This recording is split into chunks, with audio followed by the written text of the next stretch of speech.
Hai semuanya, kami dari kelompok 4 ingin mempresentasikan video edukasi yang sudah kami buat. Sebelum itu, izinkan kami memperkenalkan diri. Nama saya Rafael Bungun Egolan dan rekan saya. Dengan saya Fauzi Arasid dan rekan saya.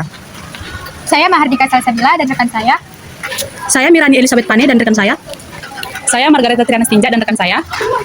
Saya Kristina Napitupulu. Sekian perkenalan dari kami. Baiklah, kami akan menjelaskan materi kami.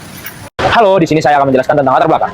Dalam video kami akan membahas sebuah kasus yang menyita perhatian publik, yaitu tindakan kekerasan oleh oknum aparat sipil terhadap seorang pelajar. Indonesia adalah negara hukum, artinya semua tindakan harus berdasarkan hukum dan menjunjung tinggi keadilan dan hak asasi manusia.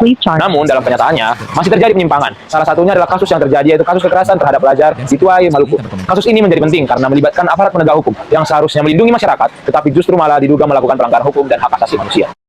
Berdasarkan kasus tersebut, terdapat beberapa hal yang perlu dikaji. Yang pertama, bagaimana kronologi kejadian dan fakta hukum yang terjadi. Yang kedua, bagaimana proses penegakan hukum terhadap pelaku. Yang ketiga, bagaimana pertanggungjawaban pidananya. Yang keempat, bagaimana penerapan hak asasi manusia dalam kasus ini. Adapun tujuan dari pembahasan ini ialah memahami proses hukum negara yang berjalan, serta menilai apakah keadilan dan perlindungan hak asasi manusia telah ditegakkan dengan baik.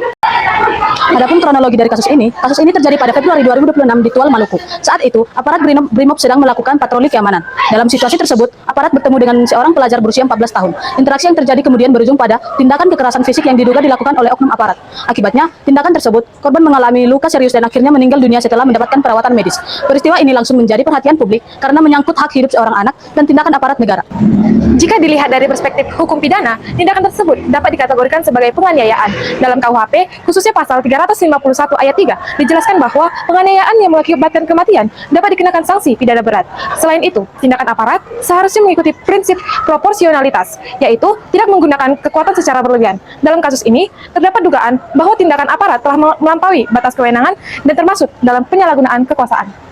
Dari sudut pandang hak asasi manusia, kasus ini merupakan pelanggaran serius. Korban sebagai anak memiliki hak untuk hidup, mendapatkan perlindungan, dan bebas dari kekerasan.